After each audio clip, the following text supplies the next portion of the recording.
Hi friends, నిన్న episode చూశారు కదా. నిన్న ఎపిసోడ్లో రామకృష్ణకి రెండు వైపుల వాయింపు. ఇటువైపు ఏమో చరణ్ నుంచి, ఇటువైపు రోహిత్ నుంచి. చెప్పిన వాళ్ళకి వాళ్ళు టీం లీడర్గా పనికిరారని చెప్పిన పాయింట్ కరెక్టేనా?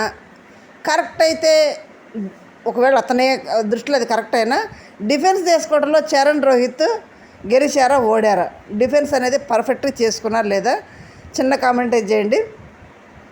నవరసాల మామ అని షాల్ని అనగానే అంత కోపం ఎందుకు వచ్చింది రామకృష్ణకి? అది కూడా వీడియోలో మాట్లాడుకుందాం. ఫస్ట్ టైం మన ఛానల్ చూస్తున్నారు, సబ్స్క్రైబ్ చేయండి, లైక్ చేయండి, షేర్ చేయండి. అసలు ఆ ఎల్లో కార్డ్స్ ఎందుకు ఇచ్చారు? గెలిచిన వాళ్ళు మా జ్యూరీస్కి ఎందుకు ఇవ్వాలి? దాన్ని వాళ్ళు ఇష్టం వచ్చినట్టు వాళ్ళు వాడటం ఏంటి? అసలు ఇవ్వడం ఎందుకు అది అనేది కూడా మాట్లాడదాం. మరి అమ్మని సంపాదించిన ఎల్లో కార్డు వేస్ట్ అయిందా, కరెక్ట్గానే వాడారా బిందు మాధవ్ గారు అనేది మాట్లాడదాం. ఫస్ట్ టైం మన ఛానల్ చూస్తున్నవారు సబ్స్క్రైబ్ చేయండి, లైక్ చేసి షేర్ చేయండి. చిన్న కామెంటే ఏదైనా పాజిటివ్ అయినా నెగిటివ్ అయినా చిన్న కామెంటే చేయండి. వాళ్ళకి గెలిచిన వాళ్ళకి కార్డ్స్ ఇచ్చారు.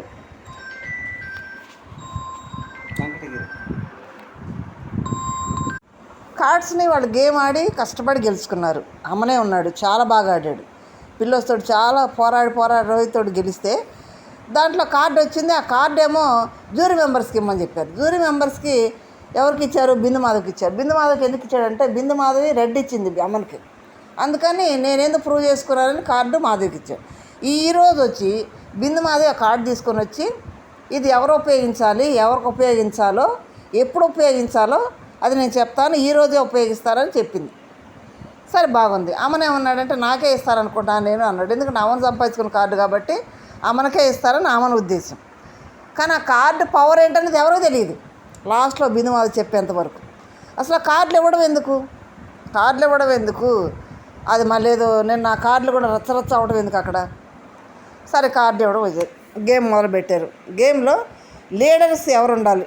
గేమ్ లీడర్కి పోటీ పెట్టారు. పోటీలో ఫస్ట్ రౌండ్కి వచ్చేటప్పటికి మిథిలేష్ పట్టేసుకున్నాడు. మిథిలేష్ పట్టుకొని రాజకుమారిని, అపూర్వ అనే ఇద్దరిని లీడర్షిప్కి పనికిరారని తీసేశాడు. దానికి రాజకుమారి ఏముంది, నా ఆట చూడకుండా నేనేంటి ఏం ఆడానని తెలుస్తుంది నీకు అని డిఫెండ్ చేసుకోవడం బాగానే ఉంది. తనేమంటాడు, నా ఒపీనియన్ చెప్పానండి. కరెక్ట్, ఎవరైనా సరే వాళ్ళ ఒపీనియన్ వాళ్ళు చెప్తారు. వాళ్ళ దృష్టిలో వాళ్ళు అట్ట అనుకుంటారు. వీళ్ళు డిఫెండ్ చేసుకోవాలి, వాళ్ళు ఏంటో ప్రూవ్ చేసుకోవాలి. వీళ్ళు ఆడే గేమ్ అనేది ఆడి చూపించాలి. వాళ్ళు ఏమంటారు, టీంని మోటివేషన్ చేసి సరైన గైడ్లైన్స్లో తీసుకెళ్లే కెపాసిటీ రాజకుమారికి అపూర్వకు లేదని మిత్రశుద్ధి ఉద్దేశం వాడిదని తీసేశాడు. నెక్స్ట్ సెకండ్ రౌండ్కి వచ్చినప్పటికి బాగా పాపం కింద పడింది. ఆల్రెడీ అదేదో పెయిన్ ఉందంట, దెబ్బ తగిలి పాపం అవుట్ ఆఫ్ ద గేమ్ అయిపోయింది. సెకండ్ దీపక్ పట్టుకొని హేమంత్ని, గాయత్రిని తీసేశాడు. గాయత్రిని పాపం ఫస్ట్ నుంచి కూడా గాయత్రి ఎల్లో కార్డు వచ్చింది ఆల్రెడీ. ప్రతి ఒక్కళ్ళు కూడా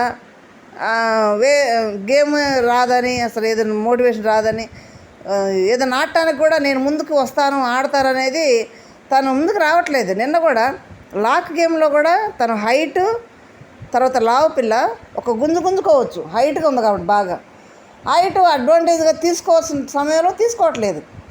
ఫస్ట్లో ఏం చెప్పింది, నేను హైట్గా ఉండటం వల్ల కొంతమంది నువ్వేం పనికి వస్తావు, సినీ వీడియో పనికి రావద్దు, యాక్టింగ్ పనికి రావద్దు అన్నారు నన్ను. ఆ హైట్ని ఉపయోగించిన విధానంలో ఉపయోగించుకుంటే ఉపయోగపడుతుంది. నిన్న గేమ్లో ఉపయోగించవచ్చు కదా. తర్వాత మ్యూజికల్ చైర్ ఉంది, దాంట్లో ఇంకా హైట్ పర్సన్ కాలు ఇక్కడేస్తే అంత దూరం వెళ్తుంది, వేసేయచ్చు కదా. అక్కడ కూడా తనేందుకు ప్రతి గేమ్లో కూడా గెలవాలనే స్పిరిట్ లేనట్టుగా ఉంది. గెలవాలనే స్పిరిట్ లేదు, ఆడాలనే బాడీ లాంగ్వేజ్లో కూడా ఆడాలి, గెలవాలని ఇంటెన్షన్ అనేది తన దగ్గర లేనట్టుకుంది. అది వాళ్ళకి బాగా అర్థమవుతుంది. ప్రతి ఒక్కడు కూడా గాయత్రిని తీసేసాడు దీపక్. నెక్స్ట్ హేమంత్ని తీశాడు.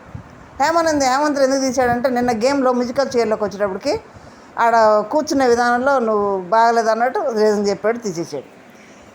థర్డ్ రౌండ్లో కూడా దీపక్ పట్టుకున్నాడు. కానీ ఫస్ట్ టైం పట్టుకున్నాడు, అప్పుడు తీసేసే అవకాశం ఉంటుంది కాబట్టి సెకండ్ టైం వచ్చేటప్పటికి పర్సన్స్ తీసేసే అవకాశం దీపక్ ఉండదు. తనకి ఇష్టమైన వాళ్ళకి బాల్ ఇవ్వాలి. ఎవరికి ఇచ్చాడు తీసుకెళ్ళి? రామకృష్ణకి ఇచ్చాడు. దీపక్ రామకృష్ణ ఫ్రెండ్స్ అన్నమాట. రామకృష్ణకి ఇచ్చాడు. ఇక్కడ ఇంకో లాజిక్ ఉంది. నేను హేమంత్ని తీసేసేటప్పుడు నేను ఆడలేదా గెలవలేదా అని అంటే దానికి రామకృష్ణ అడుగు, నేను గెలిచానో లేదో, బాగా ఆడుతున్నాను లేదో అని దీపక్ని అంటే దీపక్ ఏమన్నాడంటే రామకృష్ణ చేత నువ్వు ఆడగలవు, నువ్వు టీమ్గా లీడర్గా ఉండగలవు, ఓకే అని రామకృష్ణ గారు చెప్పించు, నేను ఇక్కడ నుంచి వెళ్ళిపోతా అన్నాడు దీపక్. కానీ రామకృష్ణ అడగల. అప్పటికి బిందు మాధవ్ అడిగింది, రామకృష్ణ అడుగు ఏమంటాడు ఈయన హేమంత్ ఎందుకు నువ్వు ఛాన్స్ తీసుకోలేదని కూడా అన్నది. కానీ అడగలేదు హేమంత్. ఇక్కడ దీపక్ రామకృష్ణ ఇద్దరు బెస్ట్ ఫ్రెండ్స్ కాబట్టి రామకృష్ణకి ఇచ్చాడు బాల్ తీసుకెళ్ళి. రామకృష్ణ వచ్చి రోహిత్ని తీసేశాడు. ఏమని చెప్తున్నాడు, నిన్న కీస్ గేమ్లో నువ్వు కరెక్ట్గా చెప్పిన గైడ్లైన్స్లో ఫాలో అవ్వలేదు, రూల్స్ ఫాలో అవ్వటం వల్ల ఫౌల్ ఆడేవు గేము, ఆ ఫౌల్ ఆడటం వల్ల ఆ గేమ్ నీకు ఎల్లో కార్డు వచ్చింది అన్నట్టు మాట్లాడాడు. ఇంకోటి అన్ఎక్స్పెక్టెడ్గా జరిగేది వేరు, ఇంటెన్షన్గా చేసేది వేరు. రోహిత్ డిఫెన్స్ చాలా బాగా చేసుకున్నాడు. అక్కడ అన్ఎక్స్పెక్టెడ్గా లాగేటప్పుడు ఇంకో చెయ్యి సడన్గా వెళ్ళిపోయింది తప్పుతుంది, ఇంటెన్షన్గా చేయాలి అనే ఉద్దేశంతో చేసింది కాదు అది. కాబట్టి నిన్న రోహిత్కి ఎల్లో కార్డు ఇవ్వటం కరెక్ట్ కాదని కూడా మనం చెప్పుకున్నాం వీడియోలో. అది ఇంటెన్షన్ జరిగింది, అది కావాలని చేసింది కాదు అని డిఫెండ్ చేసుకున్నాడు. తను పౌలాడేవు నువ్వు అని రామకృష్ణ అన్నాడు. నెక్స్ట్ చరణ్ తీసేసాడు. చరణ్ ఏమంటున్నాడు, నువ్వు అందరితో కూర్చొని సొల్లు కబుర్లు చెప్పుకుంటా కూర్చుంటావు, నువ్వేమైనా మాట్లాడతావా? చరణ్ కొంచెం లాంగ్వేజ్ అనేది మార్చుకోవాలి. నిన్న కూడా దీపక్ మిథిలేష్ని బుద్ధి లేదన్నాడు. ఇప్పుడేమో రామకృష్ణ పట్టుకొని సొల్లు కబుర్లు చెప్పుకుంటా కూర్చుంటావు, నువ్వు ఆడేవా గేమ్, నేను ఆడిన గేమ్ నీకేమో తెలుసా, నువ్వు చూసావా అని అడిగాడు. కొంచెం వాక్ డిఫరెంట్గా వస్తున్నట్టుంది, కొంచెం మాటలు కంట్రోల్ చేసుకుంటే చరణం మంచిది అనుకుంటున్నాను. ఎందుకంటే ఈ మాటలు ఆడియన్స్ ఇష్టపడే వాళ్ళు ఉంటారు, ఇష్టపడని వాళ్ళు ఉంటారు. కాబట్టి బ్యాలెన్స్ ఒకవేళ అన్నా కానీ సారీ బ్రో అంటే అయిపోతుంది, అది కూడా ఆడియన్స్ యాక్సెప్ట్ చేస్తారు. కాబట్టి కొంచెం చరణ్ నోరు కంట్రోల్లో ఉంటే బాగుంటుంది వర్డ్స్. ఇక్కడ ఇటుపక్క చరణ్ డిఫెండ్ చేసుకుంటున్నాడు రామకృష్ణాన్ని, ఇటుపక్క రోహిత్ ఇద్దరికి జవాబు చెప్పలేక, రోహిత్ నువ్వు ఎందుకు వస్తున్నావు, నేను చరణ్తో మాట్లాడుతున్నా అంటే రోహిత్ డిఫెండ్ చేసుకుంటాడు. ఎందుకంటే నిన్నే తనకు జరిగిందే అన్యాయం, ఎల్లో కార్డు ఇయటమే అన్యాయం. తను మళ్ళీ ఇప్పుడు కూడా అదే తీసుకొచ్చి నువ్వు పౌలాడేవు గేము, అందుకు ఎల్లో కార్డు వచ్చింది, నువ్వు లీడర్షిప్ పనికిరావు అని అంటాడు. నేను లీడర్షిప్ పనికిరాకపోతే, లీడర్ క్వాలిటీస్ లేకపోతే రోహిత్ నన్ను టీంని ఎట్లా సెలెక్ట్ చేసుకున్నాడు, బలమైన టీంనే సెలెక్ట్ చేసుకున్నాడు కదా. మరి ఆ టీంని కోఆర్డినేషన్ లేకపోతే ఎలా గెలుస్తాడు? అందరిని ఒక ముందు తీసుకురాబట్టే కదా ఆ టీం గెలవగలిగింది. మా టీం నడిపించే శక్తే లేదు, సత్తా లేదు రోహిత్ అని పక్కన పెడతారు రామకృష్ణ. కరెక్ట్ కాదు. రామకృష్ణకి కొంత క్లారిటీ ఉండదు, ఏది కూడా కన్ఫ్యూజ్ అయిపోతాడు. ఒక గేమ్ అనేదే క్లారిటీ ఉండదు, అది ముందు కూడా మనకు అర్థమవుతుంది కూడా. నెక్స్ట్ 4th రౌండ్ వచ్చినప్పుడు షాల్ని బాల్ పట్టుకుంది, రామకృష్ణని ఝాన్సీని తీసేసింది. రామకృష్ణ ఏముంది నవరసాల మామ అన్నది, అనగానే వెటకారంగా అన్నట్టుందని ఆ మాట అనొద్దు అన్నాడు. అసలు అక్కడికి వచ్చింది ఎట్లా, నవరసాల మామ అని ఇన్స్టాగ్రామ్లో పోస్టుల ద్వారా కదా అక్కడికి వచ్చే స్టేజ్ మీదకి, మరి ఆ మాట అనొద్దు అంటాడేంటి? దానికి షాలిని ఏమంటుంది, ఇదే నువ్వు చేసే తప్పు, నీ గేమ్ అర్థం కాదు, ఏమన్నా అంటే కూడా అర్థం కాదు, గేమ్ 10 సార్లు చెప్పాల్సి వస్తుంది నీకు, నీ గేమ్ చెప్పుకుంటూ పోతూ ఉంటే మేము ఆడేది ఎప్పుడు, నేను ఎక్స్ప్లెయిన్ చేయడం కూడా అర్థం చేసుకో, నువ్వు కన్ఫ్యూజ్ అయిపోతావు నువ్వు అని రామకృష్ణ చెప్పింది. కరెక్ట్, అది చాలా పర్ఫెక్ట్గా షాలిని పర్ఫెక్ట్గా చెప్పింది.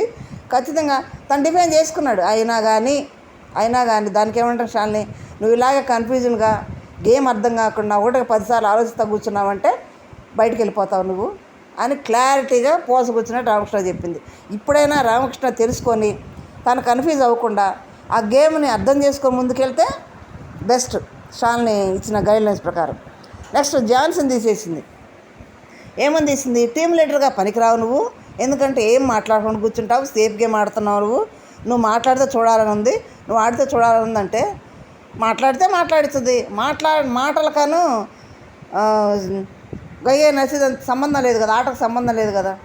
మాట్లాడడం అంటే తను మాట్లాడడం గమనిస్తుందేమో గేమ్ని, తన టాలెంట్ తన స్ట్రాటజీ ఏమో అది అన్నట్టు ఝాన్సీ కోపం వచ్చింది, వాళ్ళదని తీసేసింది.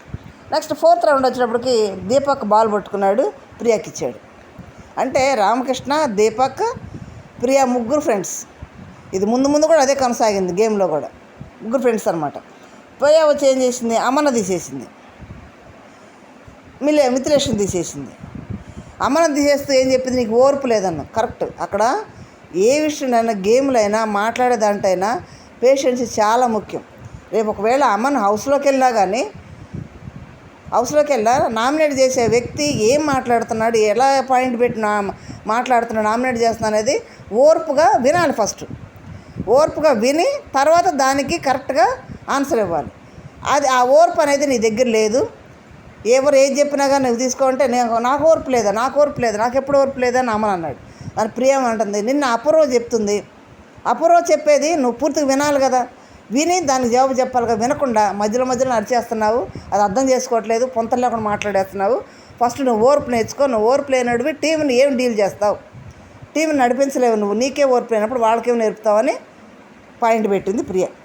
నెక్స్ట్ మిథిలేష్ని ఇతను తీసేసి, అంటే మిథిలేష్ స్ట్రాంగ్ పర్సన్, టీంని లీడ్ చేయగలడు, వర్తుండ క్యాండిడేటే, కానీ అతనుంటే నేను లీడర్గా ఉండలేను కాబట్టి అందుకు అతను తీసేస్తున్నాను, అంతే కదా. ఇప్పుడు ఏమో డౌన్ అనుకో, బలవాన్ని తీసేస్తుంది కదా, బలవంతుని తీసేస్తేనే కదా ఆ స్థానం ఇతర అమ్మాయికి వస్తుంది. అందుకని కరెక్ట్ క్లారిటీ తీసేసింది. నెక్స్ట్ లాస్ట్కి ఎవరు మిగిలారు? ప్రియా, శాలిని, దీపక్, సృష్టి, వీళ్ళు నలుగురు మిగిలారు. ఆ మధ్యలో ఏదో డైరెక్టర్ వచ్చాడు, వాళ్ళు ఏదో టాలెంట్ చూశాడు, లాస్ట్కి మీ అందరిలో ఒక్కళ్ళైతే నా సినిమాలో ఉంటాయని ఒక సలహా ఇచ్చి వెళ్ళిపోయాడు. నెక్స్ట్ టీమ్ లీడర్స్ ఎవరు ఇప్పుడు? వీళ్ళ నలుగురిలో ఆల్రెడీ ఇక్కడ గేమ్లో ఏమైందంటే నలుగురికి ఒక గేమ్ పెట్టారు. బ్లూ వాటర్ అంతా కూడా రెడ్ గ్లాసులో పోసేసి అది పట్టుకొని ఎవరైతే ఎక్కువ వాటర్ గ్లాసులో ఉంచుతారో వాళ్ళు గెలిచినట్టు, మిగతాన్ని తీసేసుకోవచ్చు, వాళ్ళ గ్లాసు నీళ్ళు కూడా పడేసుకోవచ్చు. ఆ గేమ్ ఆడేటప్పుడు వీళ్ళు ఏమనుకున్నారు? ముగ్గురు అమ్మాయిలు ఉన్నారు, శాలిని, ఝాన్సీ, ప్రియా, సృష్టి. ఈ ముగ్గురు ఉన్నప్పుడు దీపక్ ఒక అబ్బాయి ఉన్నాడు. వీళ్ళు ముగ్గురు ఏమనుకున్నారు? మనం ముగ్గురు ఉందాం, ఫస్ట్ దీపక్ని తీసేద్దాం, తర్వాత మనం చూసుకోదాం. దాని మీద స్టిక్ అనే ఉండాలి. ఆ ప్లాన్ చెప్పింది శాలిని. టూ ఇంటెలిజెంట్ అబ్బా. శాలిని ఆ పాయింట్ వాళ్ళకి చెప్పింది. చెప్పి మన సృష్టితో ఏం చెప్పింది? నువ్వు ప్రియా వైపు వెళ్ళు, నేను కూడా వచ్చి ప్రియ మీదకి వస్తాను, ప్రియం తీసేద్దామని చెప్పింది. చివరికి అక్కడ ఏం జరిగింది? సృష్టి చెప్పినట్టే, శాలిని చెప్పినట్టే సృష్టి ప్రియ మీదకి వెళ్ళేటప్పటికి శాలిని సృష్టి వాటర్ పడేసింది. ఇక్కడ ఏం జరిగిందంటే శాలినికి ఏమర్థమైందంటే ప్రియా, సృష్టి ఇద్దరు కాళ్ళతో సైజ్ చేసుకున్నారంట ప్రియ తీసేద్దామని. వీళ్ళు సైజ్ చేసుకుంటున్నారు, నన్నేదో బిస్కెట్ చేసేటట్టున్నారని సృష్టి వాటర్ పడేసింది. ఇటు సృష్టి వెళ్ళి ప్రియ వాటర్ కాడికి వెళ్ళింది, కానీ ఈ లోపు దీపక్ వాటర్ పోయింది. లాస్ట్కి ఎవరు మిగిలారు? ప్రియ, శాలిని మిగిలింది. సృష్టి కోపం వచ్చేసింది. నాకు చెప్పింది ఏంటి, నువ్వు చేసింది ఏంటి శాలిని, నా ఫ్రెండ్ అయ్యిండు కూడా, నాకు చెప్పింది ఏంటి, మన ముగ్గురం కలిసి దీపకం తీసేద్దాం అనుకున్నాం కదా. చాలా తెలివిగా శాలిని, చాలా క్యాలిక్యులేటెడ్గా, చాలా ఆలోచించి ఆడుతుంది. మరి అట్లా అదే దాని మీద స్టిక్ అవ్వకుండా సృష్టిని తీసేయడం, నా ఫ్రెండ్ వాడు నన్ను తీసేసేవా అని కొంచెం బాధపడిన సృష్టి లాస్ట్కి ప్రియా, శాలిని లీడర్గా నిలబడ్డారు. వీళ్ళలో ఎవరు వస్తారు అంటే ఎవరికాళ్ళు, శాలినికేమో రాజ్కుమారి, సృష్టి, అపూర్వ, రోహిత్, చరణ్, అమన్ వీళ్ళు వచ్చారు. ప్రియాకి వచ్చేటప్పటికి హేమంత్, రామకృష్ణ, ఝాన్సీ, మిథిలేష్, దీపక్, గాయత్రి వీడు ఉన్నారు. ఇక్కడ కార్డు ఉపయోగిస్తున్నారు బిందుమాధవ్ గారు. ఉపయోగిస్తూ ఏంటి ఆ కార్డు పవర్ ఏంటంటే లీడర్ని మార్చుకోవచ్చు అనమాట. లీడర్ని మార్చుకోవచ్చు. మార్చే ఛాన్స్ ఎవరికి ఇచ్చారు? శాలినికి ఇచ్చారు. కార్డు తీసుకెళ్ళి బెస్ట్ డిఫెన్స్ కానీ, బెస్ట్ మాట్లాడటం కానీ అదంతా గడుపు శాలినికి ఇస్తే శాలిని ఎవరిని మార్చింది? ఝాన్సీని, ప్రియాని మార్చి ఝాన్సీని పెట్టింది లీడర్గా. ఎందుకు? ఝాన్సీని ఆడ చూడాలంది కదా, అందుకని పెట్టింది. ఇక్కడ చాలా తెలివిగా బాగా ఆడుతుంది శాలిని, చాలా తెలివిగా ఆడుతుంది ఆట. ఆడారు. లాస్ట్కి వచ్చేటప్పటికి ఝాన్సీ టీం గెలిచింది. చాలా కష్టపడ్డారు, చాలా ఎఫర్ట్, మామూలు ఎఫర్ట్గా. బరువు మోయటం అంటే మామూలు సంగతి కాదు. ఆ బరువు స్టేబుల్ చేయటంలో కొంచెం రోహిత్ మోసే మడవటం వల్ల రోహిత్ అవ్వాల్సి వచ్చింది. లాస్ట్కి ఝాన్సీ, అంటే వాళ్ళు ఓడిపోయింది కాదు, ఎఫర్ట్ మనం ఆ బరువు అట్లా పట్టుకొని చేతులు పొడవ పెట్టడం చాలా కష్టమైన పనే, కానీ చాలా బాగా ఆడారు. అందరూ చాలా బాగా ఆడారు. గెలిచింది పక్కన పెడితే వాళ్ళు ప్రయత్నానికి మెచ్చుకోవాలి, చాలా బాగా ఆడారు. ఎవ్వరు కూడా తక్కువ కదా, అందరూ బాగా ఆడారు. కాకపోతే ఇక్కడ గెలుపు అనేది ఒకటి ఉంటుంది కాబట్టి ఝాన్సీ గేమ్ గెలిచింది. ఝాన్సీ కూడా ఆడగలదు, వర్తుండ క్యాండిడేట్ అనేది 80% ఒప్పుకుంది శాలిని, ఇంకా 20% కావాలని అడిగింది. ఇక్కడ బెస్ట్ వాల్యుబుల్ ప్లేయర్ ఎవరు? శాలిని. ఓటు అప్పీల్ వచ్చింది. తర్వాత ఝాన్సీ గెలిచింది కదా, ఓటు అప్పీల్ ఎవరికి ఇస్తామంటే రాజ్కుమార్కి ఇస్తానంది. రాజ్కుమారి చేసుకుంది. హేమంత్ చేసుకున్నాడు, హేమంత్కి ఇచ్చింది, హేమంత్ చేసుకున్నాడు. ఇట్లా ఒక్కొక్కళ్ళు కూడా చాలా బాగా ఆడుతున్నారు, పోటాపోటీగా ఆడుతున్నారు. మరి హౌస్లోకి ఎవరు వెళ్తారు ఏంటనేది చిన్న చిన్న మైనస్ ఉంటాయి కాబట్టి వీళ్ళు స్క్రీన్ స్పేస్ కోసం, ఈరోజేమో దీపక్ స్క్రీన్ స్పేస్ కోసం చాలా మాట్లాడాడు, ఓ అని. నిన్నేమో అమ్మను స్క్రీన్ స్పేస్ కోసం. వీళ్ళ స్క్రీన్ స్పేస్ ఎక్కువ ఇస్తే ఆడియన్స్ దృష్టిలో పడతారు. మైనస్ ప్లస్ అనేది అర్థమవుతాయి. ఎవరి గురించి అని మాట్లాడేటప్పుడైనా కానీ ఎక్కువగా దాన్ని లాంగ్ చేసి మాట్లాడుతూ ఉంటే ఆ టైం అంతా కెమెరా ఫోకస్ అంతా వాళ్ళ మీద ఉంటుంది కాబట్టి వాళ్ళ స్క్రీన్ స్పేస్ ఎక్కువ వస్తుంది, ఆడియన్స్ దృష్టిలో పడతారు, ఆ మాట క్లియర్గా అర్థమవుతుంది.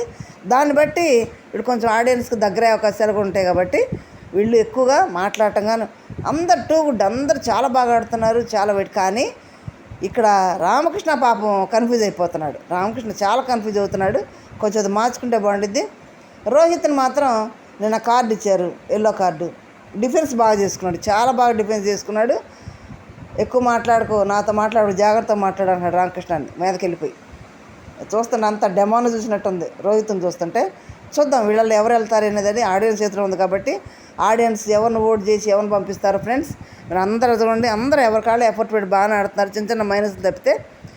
మరి ఇక్కడ ఎల్లో కార్డు ఇచ్చిన వాళ్ళలో మరి ఎవరు బయటికి వెళ్తారు, ఎవరు ఉంటారు, మరి ఆ గేమ్లో ఆడింది కరెక్టేనా, ఆ వెయిట్ దాంట్లో ఏమైనా మిస్సింగ్ ఏమైనా ఉన్నాయా అనేది కార్డు విషయంలో మరి ఇది అమ్మనికి అన్యాయం జరిగిందనేది చిన్న కామెంట్ చేయండి, లైక్ చేయండి, షేర్ చేసి సబ్స్క్రైబ్ చేయండి. Thank you.